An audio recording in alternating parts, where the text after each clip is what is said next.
A coisa começou a ficar mais clara e a ligação com o ET depois que um ex-funcionário dessa base, chamado Bob Lazar,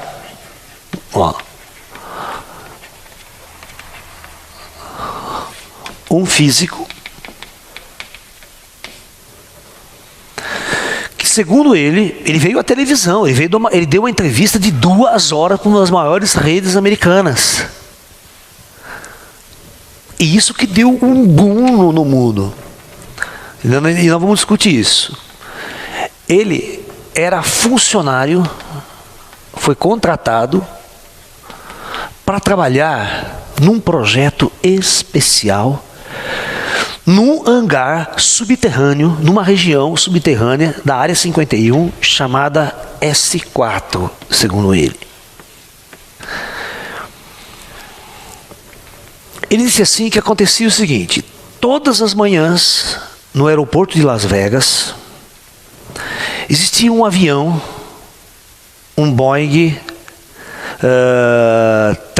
parece que é 327-300, 737-200, desculpe, um 737, não, 737, 737-200, porque não sei se você sabe que agora que eu sei, 737-300 é esse maior do mundo, né? Esse que fizeram, que a Boeing fez aí. Todo dia pela manhã, eles embarcavam numa área totalmente restrita do aeroporto, e esse avião era branco inteiro, não tinha nada escrito nele. Não tinha escrito Força Aérea, não tinha escrito nada. Era totalmente sem nenhuma codificação. Porque por lei, todos os aviões têm que ter letras, códigos, né, para viajar. Esse avião não tinha nada. E embarcavam um número X de pessoas todos os dias pela manhã. Inclusive esse Bob Lazar conta, nós embarcávamos e 30 minutos de voos, eles desciam no meio do deserto.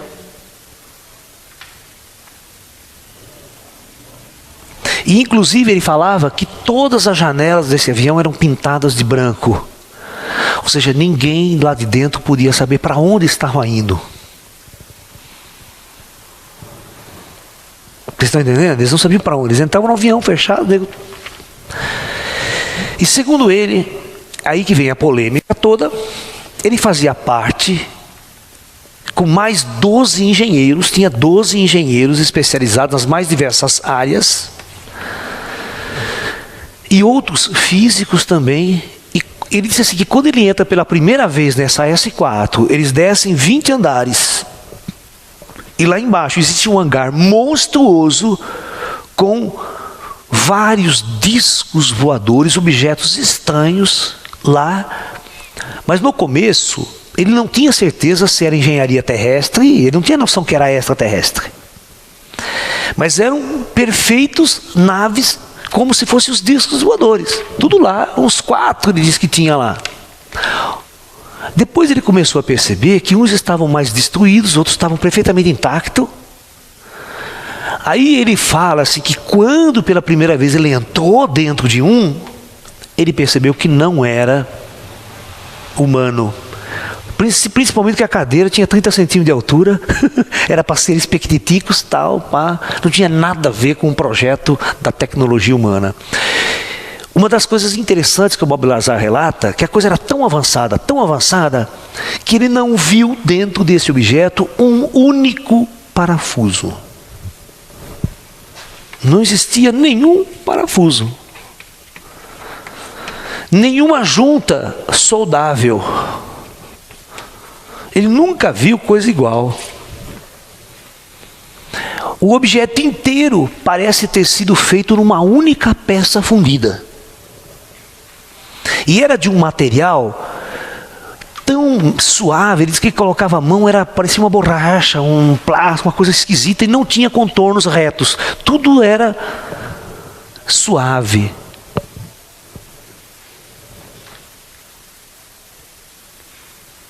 Aí ele vai descrevendo, e essa equipe de cientistas era uma equipe de cientistas especializada para fazer uma engenharia reversa. O que é uma engenharia reversa? Tentar desmontar ver como funciona todos os equipamentos e principalmente o sistema de propulsão. Mas, gente, deixa eu falar uma coisa para vocês.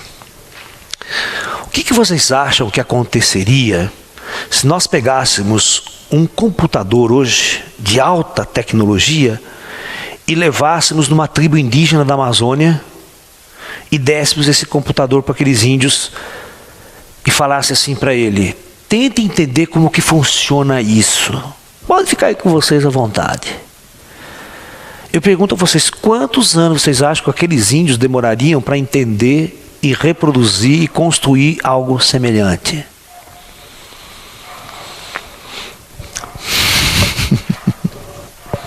Vocês acham que é fácil?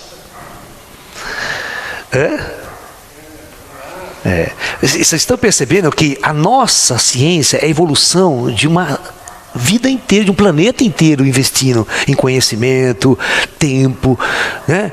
Engenharia, conhecimento.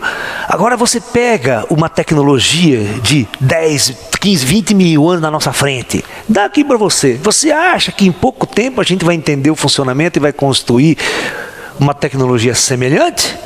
Mas nem que mate. Aquilo lá vai ficar mais mirando lá até você entender como é que funciona.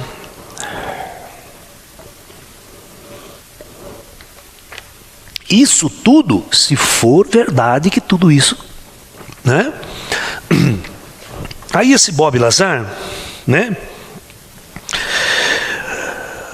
Quando os repórteres caíram em cima dele, ele começou a revelar, contar a história, falar tudo que se fazia. Aí ele vai falar o seguinte: que dos acidentes de UFOs, todo o material ufológico era levado para essa base, para esse local. Ele estava concentrado agora, né?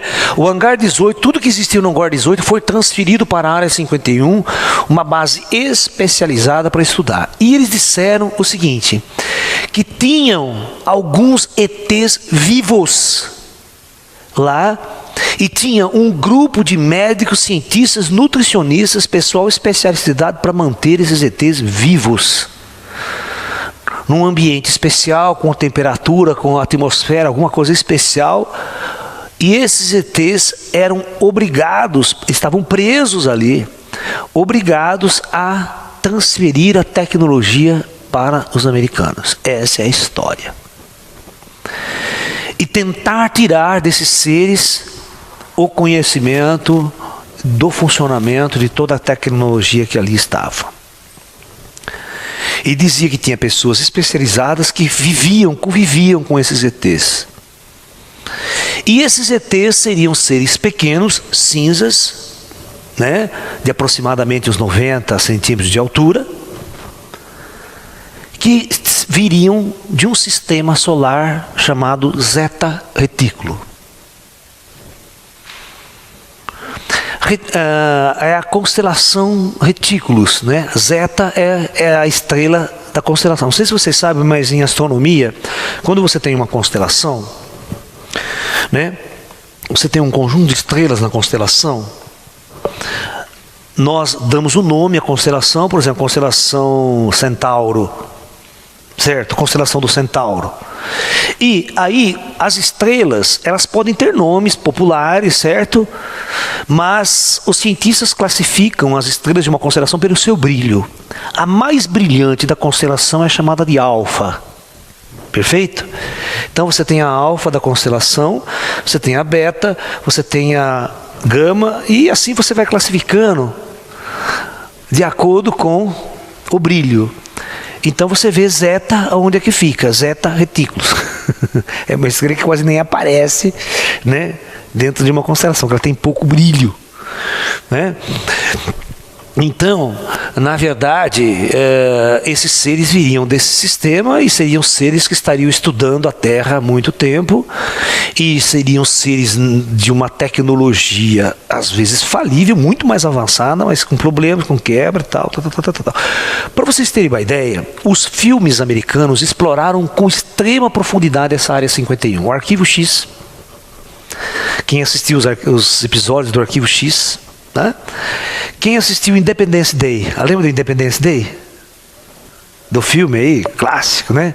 E vocês vão lá na área 51, onde tem o disco voador lá, que os cientistas estão fazendo, que eles vão pilotar o disco voador para entrar na nave dos caras lá e tal. Então, eles estão fazendo versão à área 51 também, tá? Então, nós temos muitos filmes recentes alegando a existência dessa... Até o Simpson, até desenho do Simpson, tal, tem um monte de coisas aí na televisão falando da área 51, da comunhão que os americanos têm com esses seres extraterrestres, né? Que não seriam, vamos supor, de uma puta de uma evolução, avançadíssimos, mas teriam um avanço muito maior que nós, porque está aqui visitando o nosso planeta, né? Mas eles não teriam, vamos assim dizer, tanta capacidade para se libertar, para se ver livre dos americanos, aquela coisa toda, e o americano então teria a capacidade de controlar, capturar e estar em comunhão com esses seres. Inclusive, a lenda vai mais além. A lenda vai mais além, e Bob Lazar diz que, devido a esses seres estarem aprisionados neste local, a própria raça desses seres estariam mantendo contato naquele local, em comum acordo com o governo americano. Ou seja, estabeleceriam um acordo com o governo americano, onde os extraterrestres poderiam pousar, dialogar, trocar informação, fazer as pesquisas que eles bem entendessem. Aí aconteceria o seguinte: os ETs poderiam ter liberdade para fazer a pesquisa que ele quisesse, abduzir quem ele quiser, em qualquer parte do território americano. Em contrapartida, eles teriam que estar relatando ao governo americano as suas ações, tal, e em contrapartida eles deveriam transferir parte da tecnologia ao governo americano. Tudo isso dito por Bob Lazar num programa de televisão. Agora você imagine o boom que não deu. Principalmente quando, após essa entrevista bombástica, os repórteres investigativos foram até as autoridades militares e todas as autoridades militares negavam a existência dessa base. Isso é bobagem, nem sabe se não existe e tal. Está entendendo? Isto foi em 89. Em 89 que ele saiu botando a boca no mundo. Que ele começou a trabalhar lá em 88. Esse Bob Lazar, ele trabalhou 5 meses. Ao sair, ele achou-se no direito então de levar isso a público, desce no que desce. Ok? Esse é o grande mistério da coisa. E o que aconteceu então?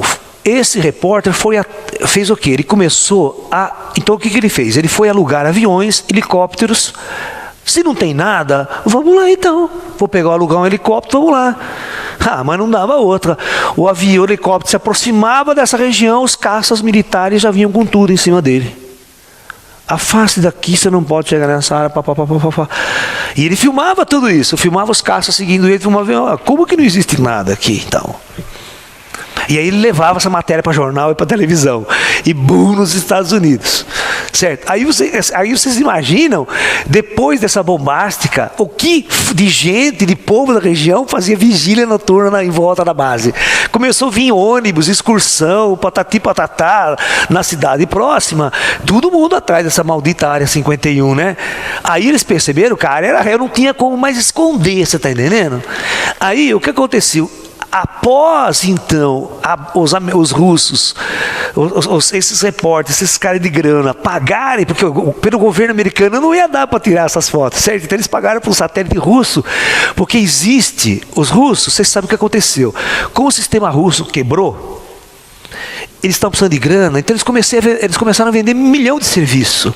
Então eles tinham um satélite, e esse satélite, ele alugava o satélite para quem pagasse, para exploração de petróleo, exploração de minério em certas regiões, certo? Ok? Com fotografia de precisão. Então os caras falaram, não, eu quero alugar esse satélite, eu quero que você fotografe essa região, essa coordenada no GPS, assim, assado. Não deu outra. Aí apareceu todas essas fotos perfeitas, bonitas que estavam na internet. Aí o repórter chega na televisão, como é que não existe? Está aqui, ó.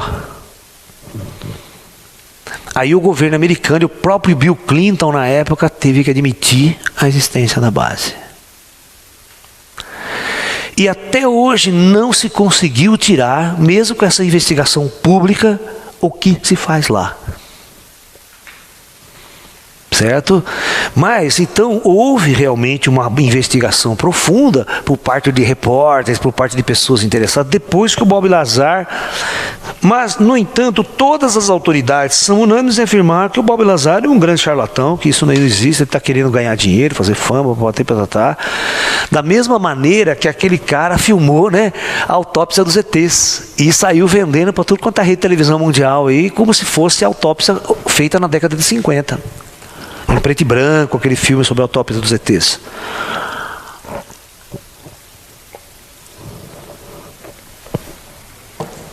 E o mistério foi prosseguindo. E o interessante é que os repórteres começaram então a fazer plantão para ver aquele avião. Sabe aquele avião que saía, que o Bob Lazar falava, saía da base, levava funcionário e à noite trazia de volta. Certo? Ou no final de semana trazia de volta.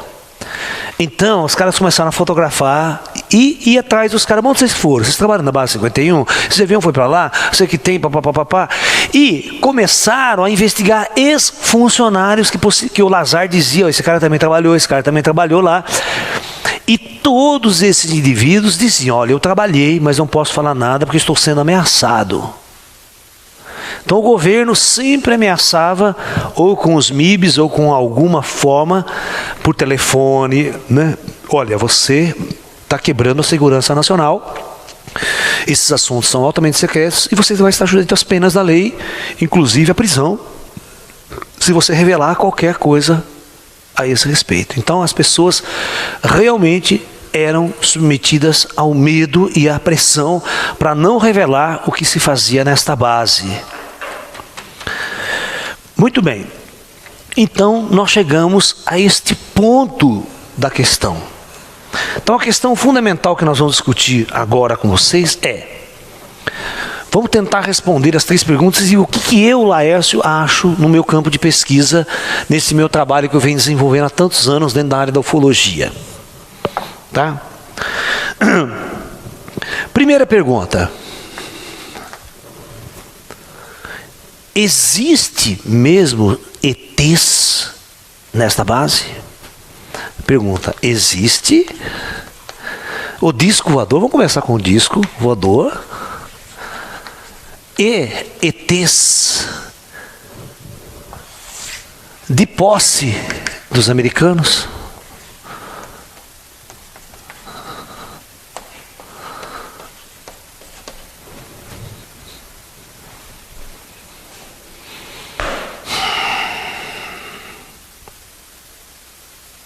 Eu pergunto, vou fazer uma seguinte pergunta para você. Por que esse cara não desapareceu, esse Bob Lazar? Assim que ele começou a abrir o jogo, por que o próprio governo americano não enquadrou ele na Lei de Segurança Nacional e botou ele atrás das grades? Permitiu que ele falasse muitas vezes. Ele foi convidado para congressos aqui no Brasil, mas ele acabou não vindo. Porque dizia ele que estava sendo ameaçado, que ele não podia muito mais falar sobre esse assunto.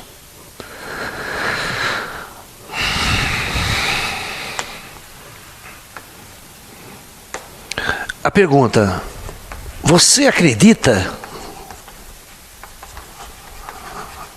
que ETs, principalmente esses greys na ufologia, que é considerado o mal, entre aspas, o maquinado, chamado os greys, né, os cinzas, né, estejam em contato com a Força Aérea Americana, em contato com autoridades americanas?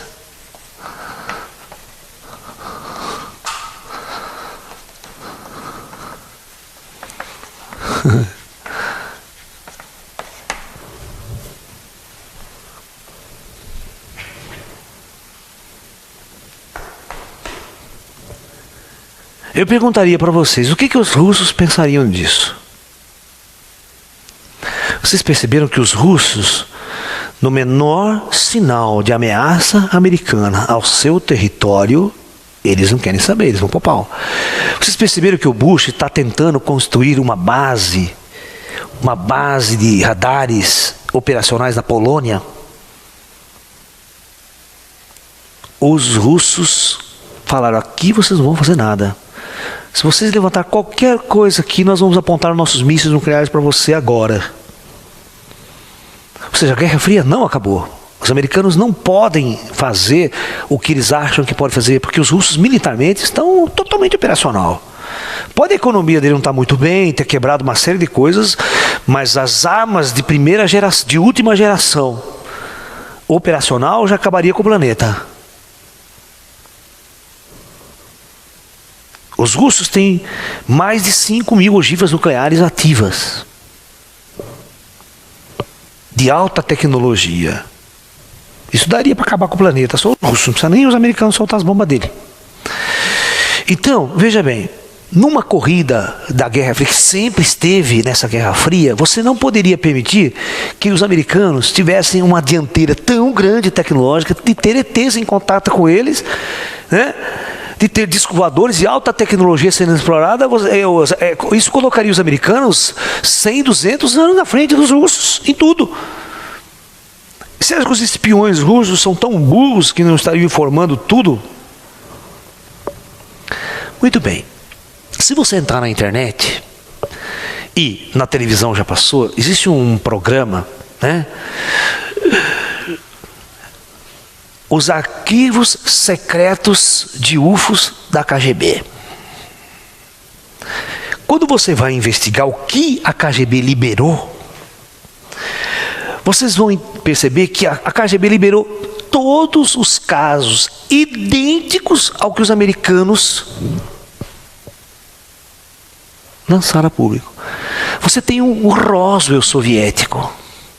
Você tem uma queda de um disco voador na União Soviética. Você tem até o disco voador, os soldados russos do lado do disco voador tirou foto, botando o disco voador num caminhão, sendo transportado. Certo? E aí essa base é uma base de testes soviéticos também. Está numa determinada região lá, né? Então todo o mistério está lá. Ou seja, é a área 51 dos russos. Então, significa o quê? Que da mesma maneira que os americanos vieram, esse Bob Lazar veio a público e relatou tudo isso, por quê? E ao mesmo tempo os russos vieram e falamos, nós também temos. Tudo que você tem, nós também temos. Nós temos inadável, temos ET, nós temos aqui. Você pensa que o ET veio só falar com você? Eu pergunto, o que significa isso? Quem está mentindo para quem?